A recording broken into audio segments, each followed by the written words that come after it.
안녕하세요. 반갑습니다. 이제는 방청객들도 수준이 많이 높아졌어요. 평균 미모나 이런 게 상당히 높아져가지고 강의를 워낙 많이 다니다 보면 가끔 그런 생각이 들 때가 있어요. 내 앞에 계신 이분들이 오늘 내 손님인데, 내 고객인데, 그렇다면 내가 과연 어떤 이야기를 드려야 참 만족하고 돌아가실까? 그래서 또 찾아줄까? 라고 하는 이런 생각을 늘 해요. 1년에 약 60회에서 70회 정도 강연을 하려면 이 목이 나만하질 않아요.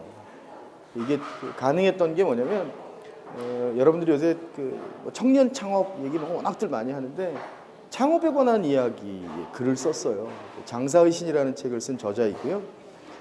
덕분에 이제 워낙 힘들어하는 자영업자분들이 많이들 찾아주세요. 그래서 뭐 전라도, 경상도, 충청도 할 것 없이 참 많이 다니면서 이런 좋은 얘기들을 많이 해드리고 있습니다. 근데 반 정도는 제가 23년 동안 PD 생활을 하면서 취재를 했던 내용들이고요. 그래서 참 대단한 장사의 신들이 가지고 있는 노하우이자 DNA죠. 그분들이 가지고 있는 DNA를 분석을 해서 설명을 해드리는 거고, 또 반 정도는 제가 나름대로 뇌를 연구를 하면서, 뇌를 연구하는 데는 이유가 있어요. 앞으로 제가 저희 후배들한테 꼭 좀 젊은 세대들한테 추천해드리고 싶은 것 중에 하나가 뇌에 관한 연구를 좀 해보라는 거예요. 아마 복잡한 용어들 말고, 생물학적인 용어가 아니고 왜 설득을 해야 되지? 왜 저 사람은 내가 이런 얘기를 해서 이런 반응을 보이지? 라고 하는 뭐 심리학이 됐던 뭐 행동심리학이 됐던 이런 것들을 미리 좀 공부를 해두면 참 도움이 많이 돼요. 대인관계에서도 그렇고 사업을 할 때도 그렇고 또 뭐 가족관계, 하여튼 뭐 어떤 것이든지 이 공부를 해놓고 손해볼 일은 별로 없다고 생각을 해요.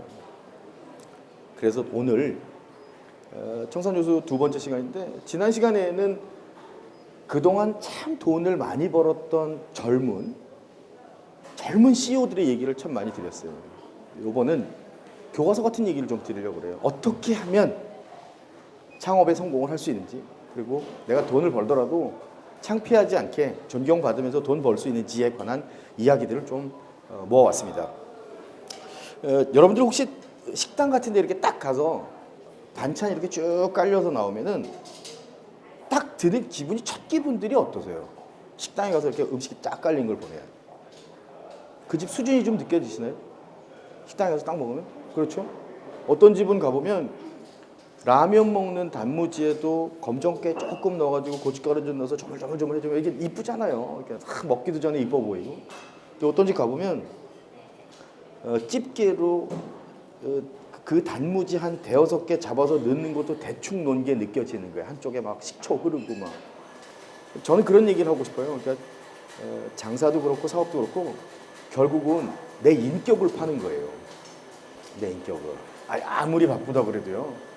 내가 진짜 우리 가족들 먹일 마음으로 음식을 만들었습니다 하시는 분들이 야, 그 플라스틱 접시에다 그냥 막 대충 이렇게 던지듯이 줘서 그럴 경우는 절대 없어요. 잘 보시면 왜 손님상에 나가기 전에 이렇게 깨끗한 행주 같은 걸로 이렇게 가장자리를 이렇게 한 번씩 닦고 이러는 분, 그게 다 성격이거든요. 인격을 나타내는 거예요. 제가 워낙 남의 집 주방을 많이 취재를 하다 보니까 제 맘대로 들어다녔어요. PD라고 그러면 뭐 비밀이 없어요. 조미료 넣는 것도 다 가르쳐줘요. 대신 부탁을 합니다. 여기까지만. 그래서 등장하게 맛집 소개 프로그램에 가보면 대부분 이렇게 아주머니께서 마지막에 이렇게 손을 딱 카메라를 가려요. 여기까지만요. 그럼 이제 그땐 조미료 넣는 거예요. 순서야, 순서. 근데 뭐 조미료에 관한 것도 있습니다만 제가 그런 얘기를 여쭤봐요. 그 음식을 만들 때 무슨 생각을 하십니까? 그러면 제가요, 맛있어져라 주문을 외우고요. 두 번째는 우리 가족이 먹는다는 마음으로 제가 음식을 만듭니다라고 그래요. 물론 되게 중요한 얘기입니다.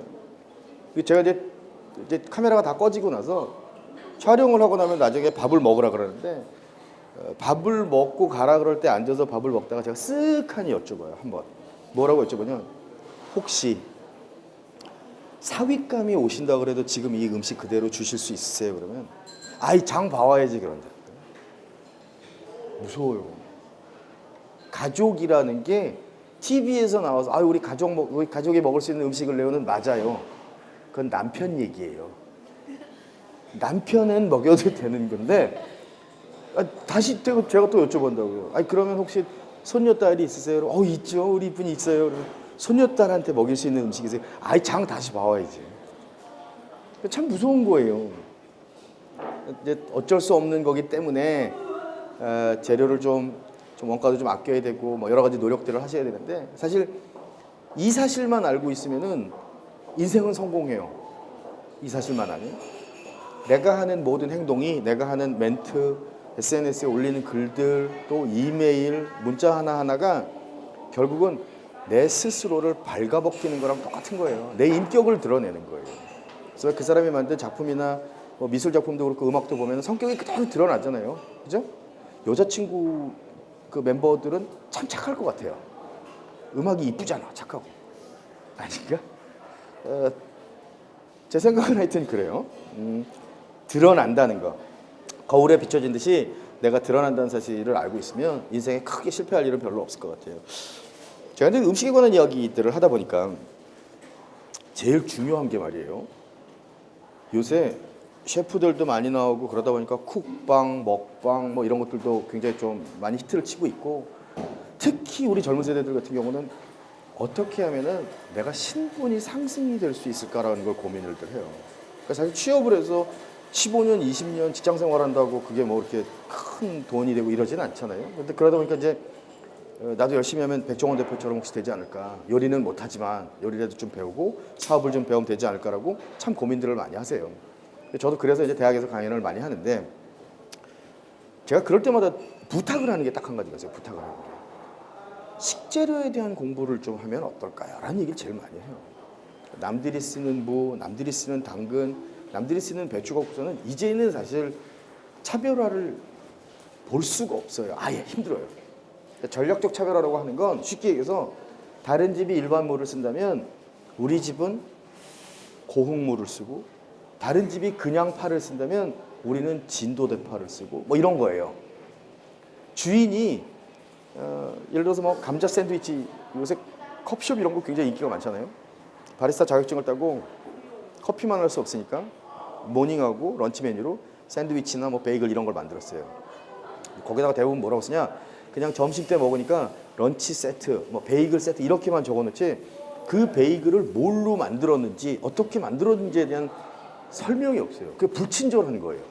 저는 불친절한 게 와서 물컵을 던지고 가고 뭐 이렇게 잔돈을 한 손으로 주고 이런 게 불친절이라고 생각하지 않아요. 친절은 메뉴판에서부터 오는 거예요. 아주 친절해요. 메뉴 이름만 들어도 아 이건 어떤 맛이겠구나가 그려져야 되고 그게 맛있도록 느껴져야 되거든요. 근데 그럴 때 대한민국에서 가장 찰기가 많은 강릉 감자로 만들었습니다라든지 충주 감자로 만들었습니다. 이런 것들 하나하나가 디테일이에요.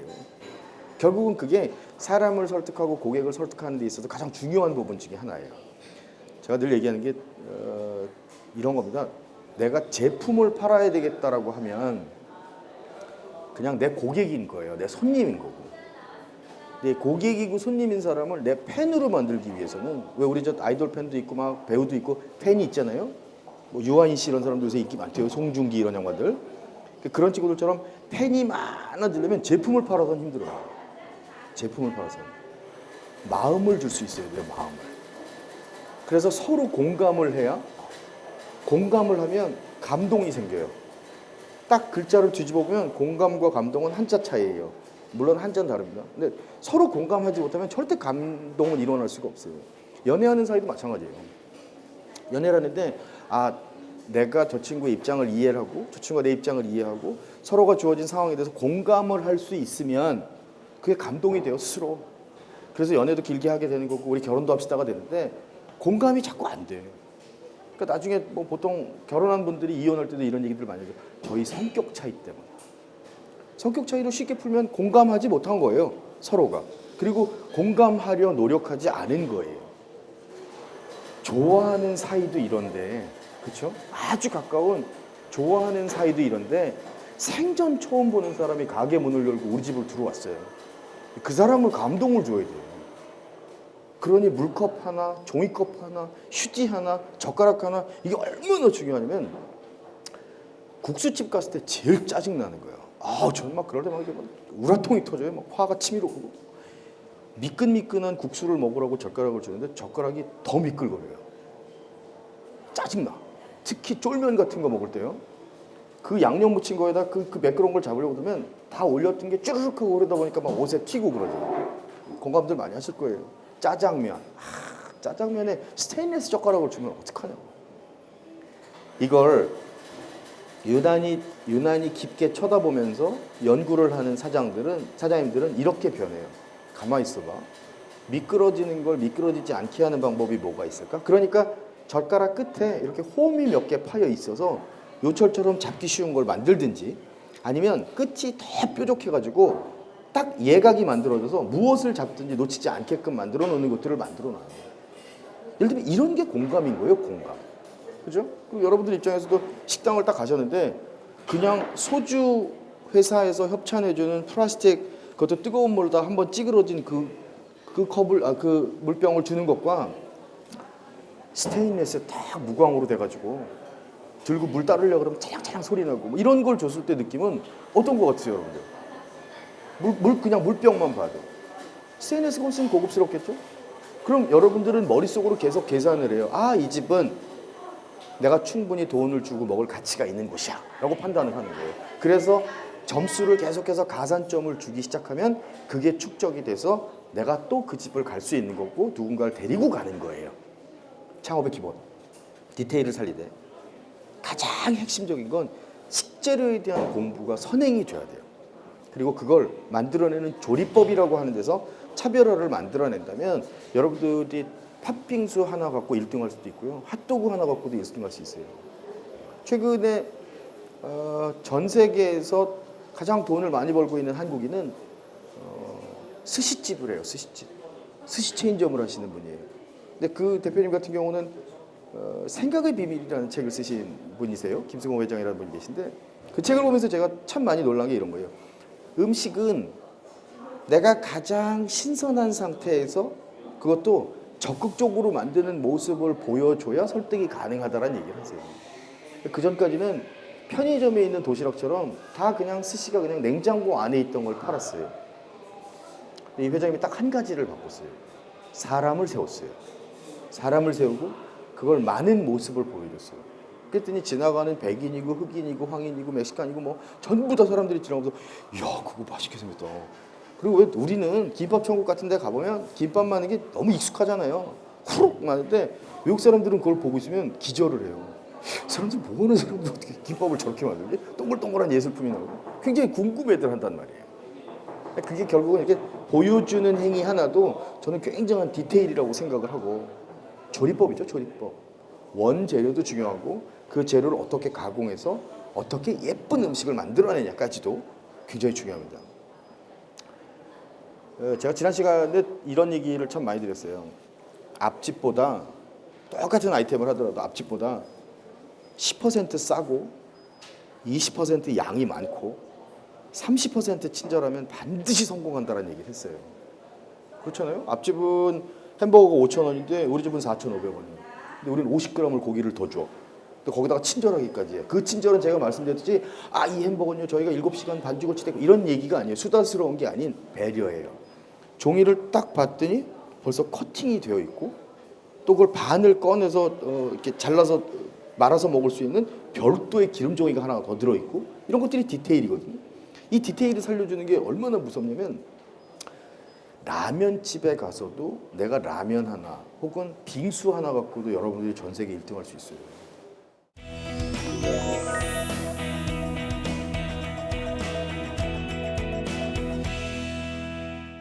이런 얘기를 한번 드려볼게요. 저는 1년에 4명의 청년들에게 투자를 해주고 있어요. 장학금이 아니고 투자를 해줘요. 25에서 34살까지 젊은 청춘들 중에 정말 의지가 있는 사람들을 제가 뽑아서 인턴 3개월 딱, 인턴은 다른 일을 하는 건 아니고 각각의 장사의 신들, 제가 설명드리고 있는 장사의 신들의 업장을 돌아요. 그리고 분위기를 배우는 거예요. 그리고 이 친구가 그걸 버텨내면 제가 투자를 해서 브랜드를 만들어줘요. 그 뒤 6개월을 마저 버티면 법인을 만들어서 제가 지분의 50%를 저랑 나눠 가져요. 그러니까 이 청년 창업권에 대해서 참 제가 열심히 돕다 보니까 최근에는 뭐 국방부하고도 뭐 제휴해서 일을 많이 하고 있고 제대하는 군인들 투자해주기 위해서 돈이 많아요. 네, 돈이 많아. 투자해줄 정도는 있어. 근데 제가 매니지먼트를 한다고 잠깐 말씀을 드렸었는데 워낙 많은 브랜드를 가지고 있다 보니까 그 브랜드에 계신 분들이 저한테 도움을 많이 주세요. 식재료도 남들보다 훨씬 저렴하게 살 수 있는 법도 가르쳐드리고. 자, 아이템 하나 제가 최근에 움직이고 있는 아이템 하나만 설명을 드려볼게요. 길거리에서 어묵 노점상을 보셨는데 그냥 어묵하고 무하고 파하고 이렇게 동동동동 떠 있는 데가 있고 그 옆집에는 빨간 개가 한 마리 동동동 떠 있어요. 여러분들은 앞에 집을 가실랍니까? 꽃게가 들어있는 어묵집을 가실랍니까? 개. 그렇죠. 100%예요. 100%예요. 거기다 더 희한한 건요. 200원을 더 받아도 누가 뭐라고 안 그래. 그 꽃게를 며칠째 썼는지 아무도 몰라요. 그런데도 700원씩 주고 먹어요. 그렇다면 요번에는 빨갛게 개가 한 마리 떠 있는 어묵을 먹으러 가실래요? 아니면 그 옆집에 있는 살아있는 문어를 이렇게 한 마리 탁 담궈주는 어묵집을 가실랍니까? 문어. 문어가 요번에 들어가면 1,000원을 받아도 뭐라고 안 해요. 여러분들은 이미 다 알고 계세요. 제가 거기다 킹크랩을 넣을지 랍스터를 넣을지 뭘 넣을지 몰라요. 그걸 다 알고 있단 말이에요, 답을. 제가 지난번에 그 얘기 잠깐 드렸었는데 만약에 식사를 하러 여기 지금 나가셨어요. 방송이 끝나고 나가는데 우리 PD님이 쏜다 그래가지고 짜장면집을 가는데 두 개 중에 하나 골라야 돼. 왼쪽은 그냥 짜장면이라고 돼 있고 오른쪽은 38cm 짜장면이라고 돼 있어요. 어디 가요? 어디 갈 것 같으세요? 38cm. 호기심이에요, 호기심. 아, 뭐지? 재밌을 것 같은데? 왜 저런 걸 만들었지? 그 호기심이 좋을 호자예요. 호감이 생긴다 할 때 호자라고요. 호기심은 도전해보고 싶은 그런 좋은 마음이 생기는 거예요. 아이템을 드린다는 건 전 이미 힌트를 드렸어요.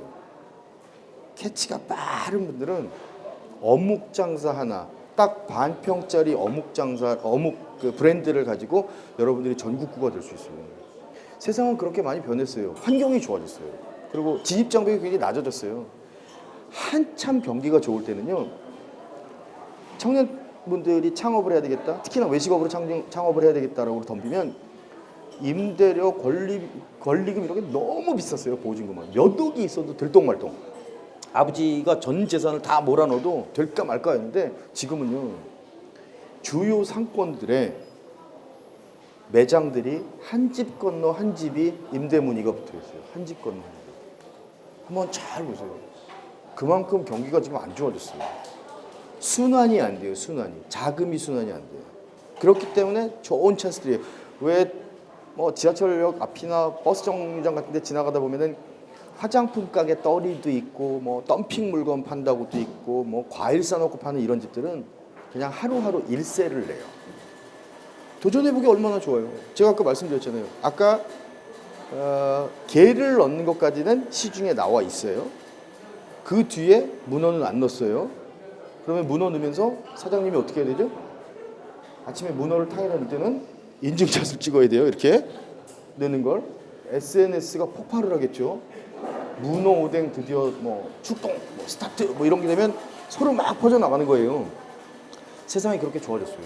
어떤 의미로는. 큰 투자가 없이도 가능한데 그게 가능하려면 제가 말씀드렸던 디테일을 찾아내야 돼요. 내 경쟁 업체, 내가 라이벌이라고 생각하는 사람보다 30가지, 50가지 디테일을 찾아내는 게 답이에요. 그 디테일에 관한 얘기를 했으니까 재미를 한번 보여드리도록 할게요. 제가 참 개인적으로 저보다 한 20살 이상이 어린데도 제가 존경하는 장사의 천재가 있어요. 7년 동안 한 600억 정도 이자카야를 통해서 매출을 올렸고요. 어마어마한 거죠. 21에 시작했어요. 여러분들 지금 다 21살 넘었죠? 21살에 시작을 해서 7년 동안 한 600억을 번 양반이 있어요. 이렇게 올라가던 매출이 툭 끊기기 시작했어요. 꺾이기. 왜 꺾이기 시작했냐면 하향 평준화가 된 거예요. 하향 평준화. 여기도 이 작가야, 저기도 이 작가야, 앞집, 뒷집 뭐 전부 이 작가예요. 이 집을 가서 나가사키 짬뽕을 먹으나 B라는 브랜드를 가서 먹으나 S라는 브랜드를 가서 먹으나 맛이 다 똑같아. 그런 걸 보고 하향 평준화됐다고 얘기를 해요. 어딜 가나 똑같으니까 구분도 안 되고 차별화도 잘 안 되는 거예요. 그냥 뭐 아야 뭐 다 똑같은 거 아니야? 뭐 이렇게 돼요. 이 여파가 이 집은 요리를 파는 집인데도 불구하고 거기까지 밀려오는 거예요. 타코와사비 하나를 그 고추냉이에다가 버무려 놓은 그 문어 같은 경우를 보통 12,000원 막 10,000원 받던 거를 요새 후반 업체들은 전부 다 막 중국산 가지고 이래갖고서는 서비스로 내주기 시작하는 거예요. 그러면 12,000원을 먹던 사람은 다른 집은 다 와 공짜로 주는데 여긴 12,000원 줍니까? 그럼 이 집을 오겠어요? 그러니까 매출이 꺾이는 거예요. 그래서 고민을 합니다. 자, 그렇다면 길게 갈 수 있는 아이템 뭘까? 한식이어야 돼. 그 중에 제일 중요한 게 뭘까? 그래, 족발. 그래서 자기를 믿어주고 6년, 7년 일했던 모든 스태프들과 함께 위장 취업을 해요. 위장 취업을 해요. 유명한 족발집들에 취업을 해요. 레시피를 베끼러 간 게 아니에요. 그걸 레시피를 베끼러 위장 취업을 했다고 생각하면 조금 치졸한 거고 시스템을 배우고 싶었던 거예요. 시스템. 일본식 선술집은 완전 전문가인데 그렇다면 어떻게 내가 이겨낼 수 있을까? 어떻게 하면 시스템을 좀 효율적으로 살릴 수 있을까 고민을 하다가 자기 동지들과 함께 위장 취업을 해요. 저 위장 취업이라는 건 좀 자극적인 단어를 썼는데 어쨌든 취업을 해요. 6개월에서 길게는 1년까지 근무를 하고 돌아왔어요. 본인만의 브랜드를 만들어요. SBS 방송국 앞에. 그게 오목집이라고 하는 족발집이에요. 이 집이 생기자마자 왜 충격이었냐? 보통 족발집 그럼 제일 먼저 떠오르는 게 밋밋한 테이블에 족발 한 접시 주고 그 옆에 식은 콩나물국 주면 끝이에요. 식은 콩나물국. 그죠?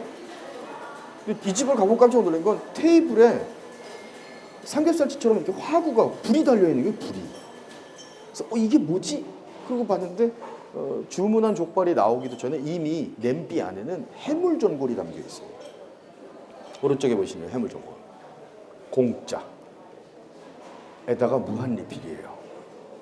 직원 교육을 얼마나 잘 시켰나?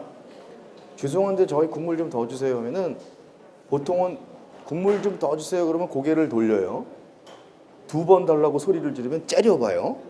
그죠? 무한리필 집들의 공통된 특징이죠. 이 집은 교육이 아예 잘 돼 있어요. 무한리필을 요구하면 정말 쏜살같이 달려가서 환영하듯이 감사합니다 그러고 따라줘요. 건더기는 넣어주지 않는데 국물은 100번이라도 부어줘요. 자, 그러면 매출이 어떤 게 오르죠? 저 국물은 참고로 칼칼해요. 청양고추가 들어가서 칼칼해요. 그렇죠. 포인트는 여기 있어요. 신당동에 떡볶이집만 있다고 하는데 신당동에서 매출이 가장 좋은 곱창집은 앉자마자 김치찌개를 내줘요. 이게 아마추어와 프로의 차이예요. 아마추어들은 뭐라고 생각하는지 아세요? 이제 장사 처음 하는 초보들은 아이 그거 주면 배불러서 나중에 밥 안 시킨다니까요. 살이 안 시켜 먹는다니까요. 2인분 안 시켜 이러고 얘기를 해요. 그러니까 그 집을 안 가는 거예요. 잘 되는 집이요. 수요미 시켜 나오고 막 1시간, 2시간씩 줄 서는 집들의 공통된 특징은 한없이 퍼져요. 한없이. 이렇게 줘도 되나 싶을 만큼. 자 봅시다. 족발 하나 가지고 저랑 우리 세 명이 우리 저 전문 친구들하고 같이 이제 소주 한잔 하러 갔어요. 만약에 콩나물국에 소주만 있었다면 아마 각 1병씩 정도 하고 나오지 않았을까 싶어요. 묘하죠? 저 해물전골을 내주잖아요. 벌써 이미 족발이 나오기도 전에 반 병씩은 했어요. 칼칼하게 조개도 먹고 꽃게도 깨물어 먹고 그리고 나서 족발을 먹잖아요. 만족도가 높아지는 거예요. 조삼모사예요. 앞에 줄 거냐 뒤에 줄 거냐. 예? 원숭이에게 아침에 3개 주고 저녁에 4개 줄게. 아니야 아침에 4개 주고 저녁에 3개 줄게를 아무리 뒤집어봐야 결과는 똑같단 말이에요. 근데 배치를 저렇게 해놓고 국물을 퍼주기 시작하니까 술 매출이 올라가기 시작을 해요. 심리예요, 심리. 뇌를 읽어야 돼요. 그러니까 뇌라는 게 막 복잡한 단어가 아니고 어떻게 하면 저 사람을 설득할 수 있는 무기가 뭘까? 이 사람이 좋아하는 게 뭘까? 연애할 때 문자 넣으면서 거칠게 표현 잘 안 하죠.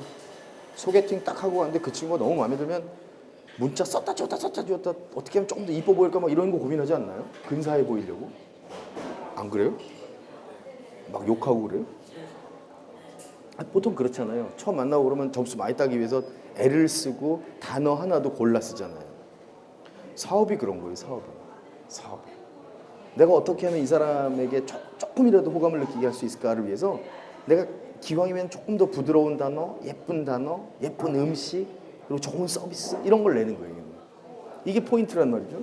그래서 이 족발집이 생기고 나서부터는 주변 일대가 족발이 아예 안 팔려요. 무서워요. 양 푸짐하게 주고 가격 저렴하게 받고 거기다가 무한 리필 해산물 그 국물까지 끓여내주니까 사람들이 저기밖에 안 가죠. 족발집은 대부분 저녁 매출이 높고 점심 매출이 조금 그냥 그래요. 점심에 사실 뭐 족발 먹으러 가는 사람이 없잖아요. 머리를 쓴 거예요. 한우 된장 전골을 만들어 놓고 한우 된장 전골로 사람들을 꾸역꾸역 200명이고 300명이고 점심시간에 오게 만드는 방법이 뭘까 고민을 하다가 연구를 해요. 돈가스를 주자. 그래서 수제로 직접 만든 돈가스를 무한 리필을 해줘요. 최고 기록이 근데 이유가 있어요. 왜 하필이면 돈가스냐? SBS와 CBS 방송국 근처에는 기자들이 많아요. 술 좋아하는 쉽게 얘기해서 중장년층이 많은 거예요. 그럼 그 다음날 해장은 여러 가지 하고 싶지만 그냥 된장 전골에다 이렇게 가볍게 하나 후뚜루 마뚜루 먹자 뭐 이런 분들이 참 많으세요. 젊은 직원들은 정말 싫어해요. 특히 여직원들 같은 경우는 된장에 된자만 들어도 막 이렇게 경기 일으켜요. 이 집은 조용히 따라간 이유가 뭐냐면 돈가스가 있잖아요. 그래서 두 가지 공격 목표를 두고 시작을 했던 건데 돈가스를 제가 직원분한테 슬쩍 여쭤봤어요. 최고 기록이 몇 접시입니까? 7접시까지 먹더래요. 7접시 먹으면 코에서 돼지 똥 냄새 나요. 기름 냄새 나고. 근데도 그게 충격인 거죠. 사람들 머릿속에는 기억이 있는 거예요. 아, 무한리필로 주는 돈가스도 있지. 저녁에 가면 해산물 전골도 주지. 거기다 족발 맛있지. 보드랍지. 젊은 오빠들 친절하고 잘생겼지. 장사가 됩니까? 안 됩니까? 공식은 여러분들이 이미 다 알고 있으세요. 제가 라디오를 진행하는 프로그램에 한번 모셨던 분이에요. 미미네 떡볶이집. 홍대에 있는 떡볶이집은 유명하죠. 지금은 뭐 제가 처음에 전 집을 알 때만 해도 되게 작은 집이었는데 지금은 큰 건물 다 쓰고 있고 그럴 정도로 이제 유명해졌어요. 근데 원래 직업은 게임 회사의 홍보팀장이었어요. 근데 이제 어느 날 갑자기 나는 외식업을 한번 하고 기왕이면 떡볶이면 어떨까라고 시작을 하는데 고민을 합니다. 고객들은 뭘 좋아할까가 궁금했어요. 그래서 떡볶이집을 다니면서 계속 연구를 해요. 그때 모두가 이야기하는 게 이모 2인분 주시고요, 뭐 튀김 주시고요, 국물 많이 주세요. 그죠? 지금 이제 무의식 속에 갇혀 있던 것들이 나오기 시작해요. 남성분들은 잘 몰라요. 남성분들은 떡볶이집 가서 잘 안 시키니까. 여친이 먹자 그러면 쫓아가는 거예요. 어쩔 수 없이. 강아지 끌려가서 이제 가서 먹어주고 오는 거예요. 근데 여자친구들이 가서 대부분 주문하면 20대든 30대든 40대든 다 똑같아요. 멘트가. 여기 순대 하나, 튀김 하나, 감자 뭐 이런 거 주세요. 마지막에는 국물 많이 주세요. 찍어 먹어야 되니까. 여기서 힌트를 얻었어요. 왜 떡볶이집을 와서 국물을 찾지? 그래서 개발된 게 국물 떡볶이예요. 죄송한데 국물 떡볶이는 제가 국민학교 다니던 시절에도 있었어요.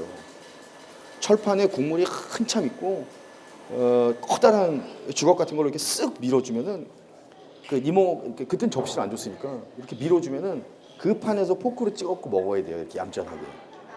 이모가 딴 데를 쳐다보면 고사 입에놨던 걸 빼고 빨리 국물을 묻혀갖고 또 넣어야 되는 거예요. 혼탕이 되는 거죠. 내 침도 들어가고 친구 침도 들어가고. 국물 떡볶이였어요. 국물이 워낙 많았던 건데 사실 이걸 상품화시키고 전면적으로 내세워서 부각시키면서 이 브랜드 전체, 이 키워드 국물 떡볶이라고 하는 키워드 전체를 싹 선점을 하게 됐던 게 사실은 미미네였어요. 그 뒤에는 사실 그 전에 했던 사람들이 많은데 야 미미네가 국물 떡볶이 원조 아니야? 원조 아니야가 되니까 기존에 있던 브랜드들이 갑자기 짝퉁이 된 거예요. 미투 브랜드가 된 것 같고 결국은 고객을 읽기 위해서는 고객의 마음을 읽기 위해서는 제일 중요한 게 고객의 입술을 보면 돼요. 고객이 뭘 원하나, 무슨 이야기를 가장 많이 하나를 따라가다 보면은 결국은 감동을 줄 수밖에 없습니다.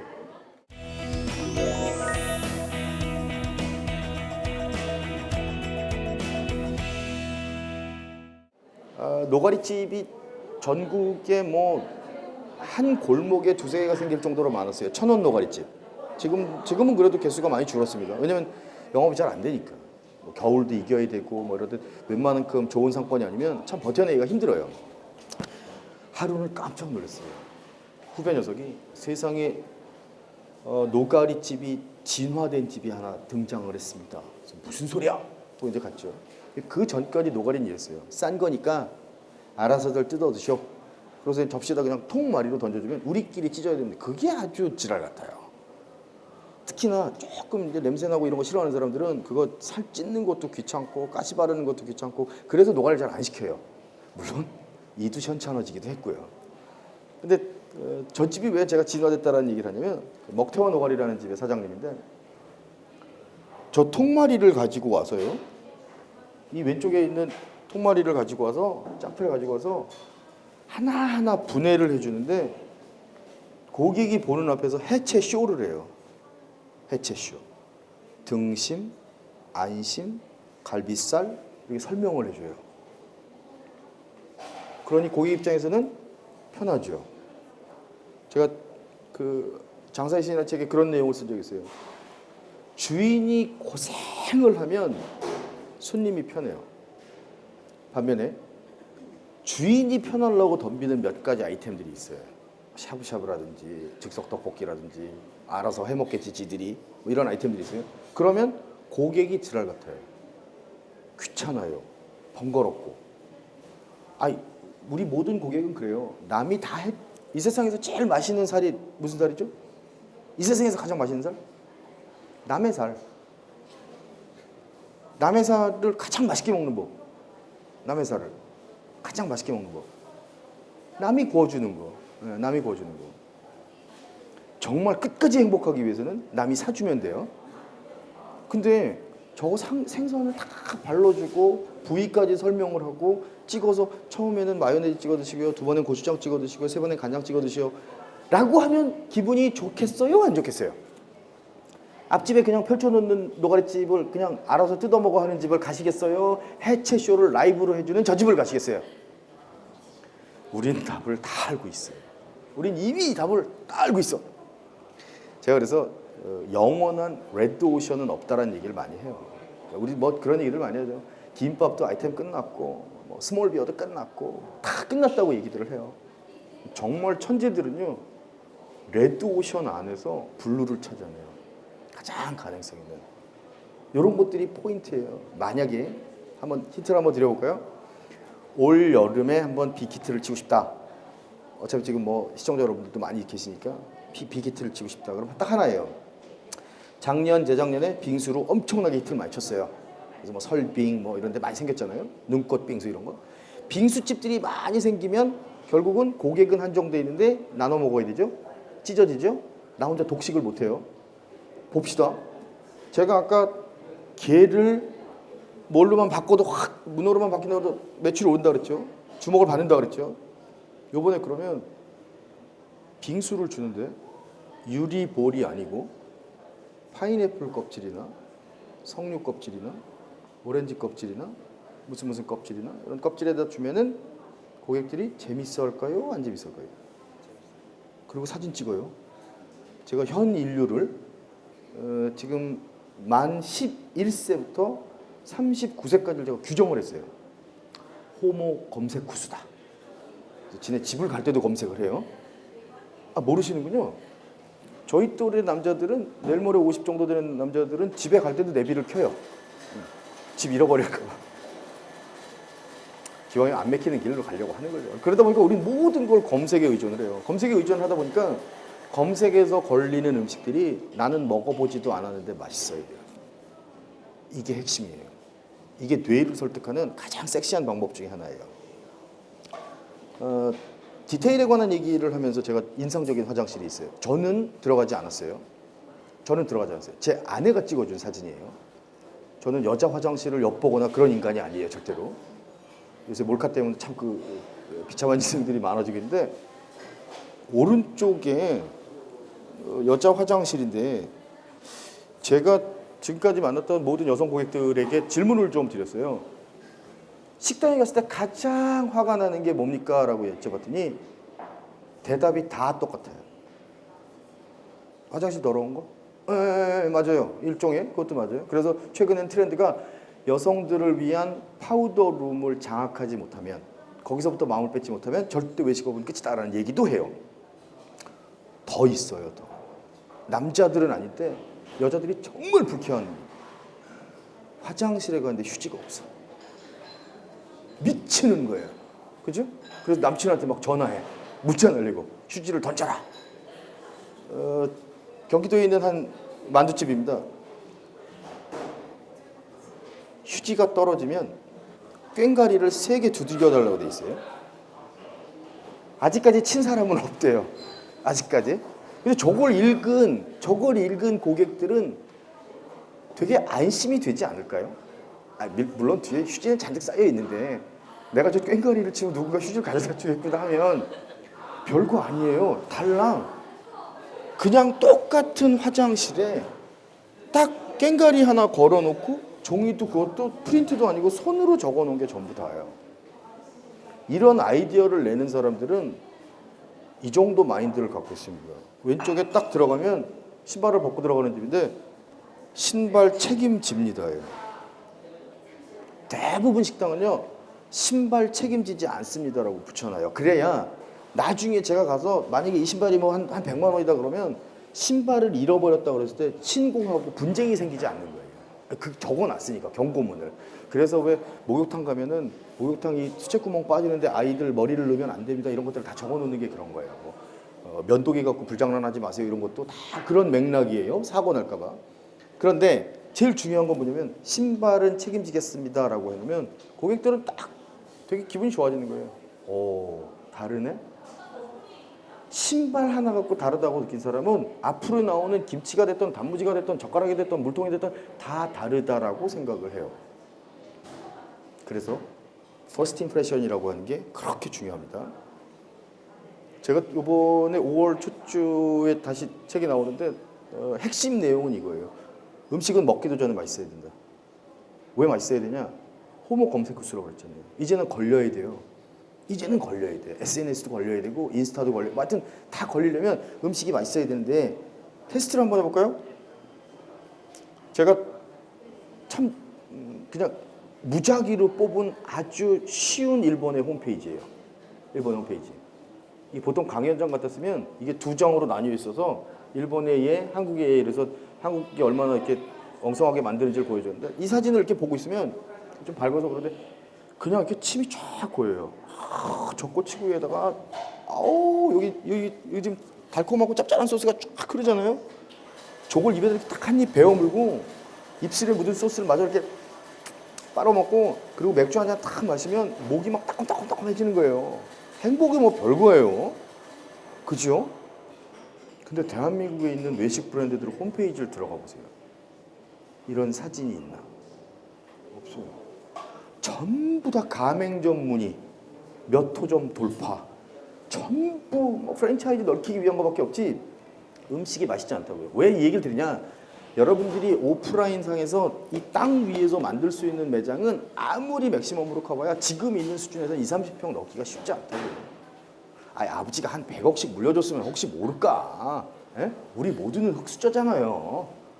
안 그러면? 여기 아닌가 봐. 자, 그렇게 어쨌든 나는 최소의 비용으로 최대 효과를 끌어내야 되는데 기왕이면은 효과를 볼 수 있는 제일 좋은 방법 중에 하나가 잠시만요. 죄송합니다. 거꾸로 들었어요. 이겁니다. 핵심. 인간의 뇌는 칼로리가 높은 사진에만 반응을 해요. 칼로리가 높은 사진에만. 이 얘기가 제가 앞으로 또 이런 기회가 올지 모르겠습니다만 아마 여러분들이 외식업과 관련된 창업을 하신다고 하면 가장 중요한 명제 중에 하나예요. 인간의 DNA는요 이미 구석기 시대에 완성이 되어 있어요. 그 변화 발전하는 게 크게 다르지 않아요. 그러면 언제 굶어야 될지 모르기 때문에 늘 칼로리를 집어넣어야 된다는 부담을 가지고 있어요. 위는요 분해만 해요 음식을. 그걸 흡수해야 될지 배출해야 될지 고민하고 영양분을 빨아들이는 건 소장이 한단 말이에요. 소장이 안 속아. 소장이. 다이어트 콜라가 죽어도 클래식 콜라를 못 이기는 이유 중에 하나가 그거예요. 내장이 안 좋아해. 혀는 속였는데. 그래서 제가 답답한 걸 하나 보여드릴까요? 이 사진을 보면은 왼쪽은 생고기고 오른쪽은 양념한 거를 지금 막 구워낸 사진이에요. 어느 쪽이 싱싱해 보이세요? 어느 쪽이 싱싱해 보이세요? 왼쪽 생고기. 그러면 어느 쪽이 군침이 도세요? 오른쪽. 이 사실을 다 아는데 도대체 이놈의 이 한반도에서는 고깃집의 99.9%는 왼쪽 사진을 걸어놓고 있다는 거예요. 이걸 다 아는데 칼로리가 그냥 기름이 줄줄줄 흐르는 사진을 걸어놔야 장사가 잘 되고 고객들이 지나가는 행인이 손님이 되고 그 손님이 단골이 된다는 사실을 다 알고 계시면서 왜 시뻘건 고기들만 저렇게 걸어놓는 거예요? 오늘부터라도 다시 한번 보세요. 고깃집을 갈 때마다 보세요. 삼겹살집이 됐든 등심집이 됐든 안심집이 됐든 전부 빨간 고기만 걸어놔서. 그건 뭐냐? 저 집은 싱싱할지 모르겠는데 맛있나 맛없나는 또 다른 차원의 이야기인 거예요. 고객을 피곤하게 만든 거예요. 두 번 생각하게 만들어서. 그러면 안 돼요. 고객은 그냥 맛있게 느낄 수 있도록 도움을 줘야 됩니다. 그게 이미지 하나만 가지고도 그 역할을 할 수 있어야 돼요. 자, 식당으로 들어가야 되는데 시간이 다 됐어요. 청산 뉴스 벌써 제가 1회, 2회를 하는데 이렇게까지 빨리 올 거라고 생각을 못 하셨을 거예요.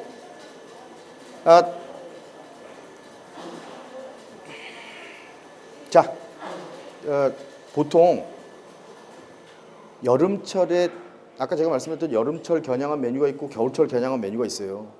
한여름에 푹푹 더워 죽겠는데 감자탕 먹으러 가기 싫죠. 부대찌개도 그렇고 시원한 국수, 막국수, 냉면 이런 거 먹고 싶잖아요. 이게 고민이에요. 국수집에서 가만있어 봐봐.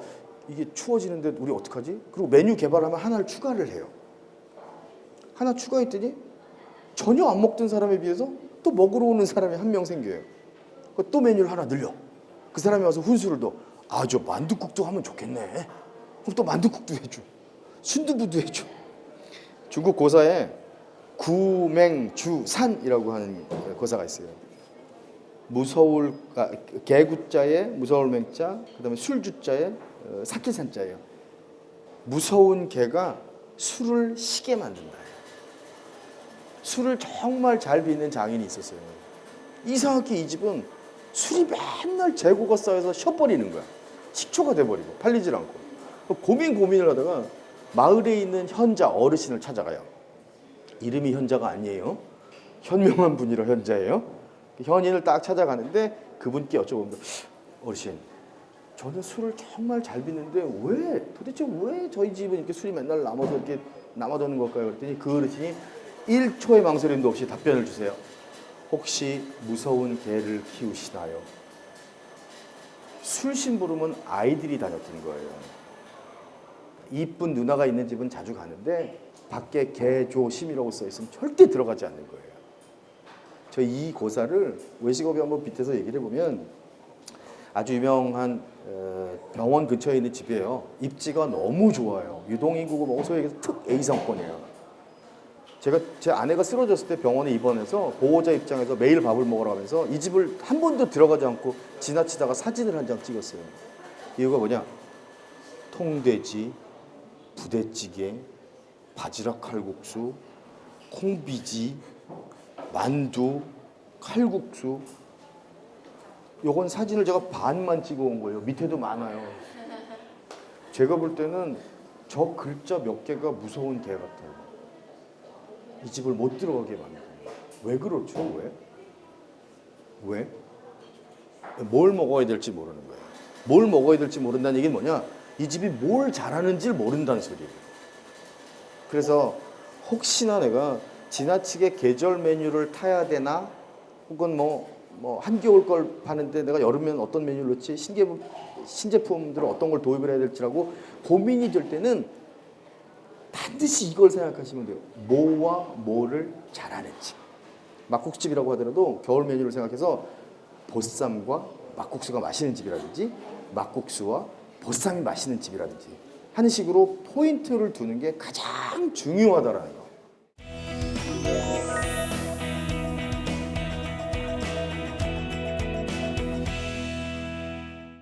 자, 마지막으로 정리를 좀 해야 될 것 같습니다. 혹시나 외식업 쪽에 관심이 있고 청년 창업에 진짜 꿈을 가지고 계신 젊은 분들이라면 제가 꼭 부탁드리고 싶은 게 있어요. 음식은 먹기도 전에 맛있으면 돼요. 먹기도 전에. 그리고 비록 내가 오프라인상에서 얻을 수 있는 매장은 15평, 20평밖에 되지 않을지 모르겠으나 온라인상은 수백만 헥타르가 여러분들 거라는 사실을 이해하시면 아주 쉬워져요. 근데 기성세대들이 지금까지 외식업을 운영하고 있는 F&B 회사들조차도 이걸 잘 몰라요. 그러다 보니까 온라인상에 있는 홈페이지 그런 소위 얘기해서 자기네 성이잖아요. 성.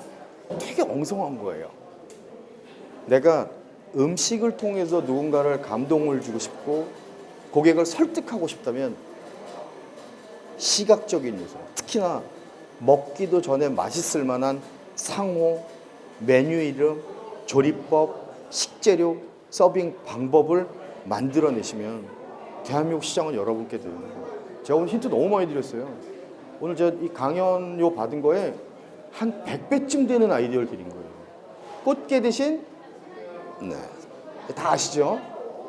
혹시 까먹으신 분들 있다면 꽃게보다 더 비싼 걸 재료를 넣으시면 돼요. 그만큼 더 받으시면 되고 게다가 아까 아이스크림이나 빙수가 더 이상의 변화 발전은 힘들 거라고 생각을 했는데 제가 아까 뭐 바꾸라고 그랬죠? 그릇 바꾸는 거예요. 접시.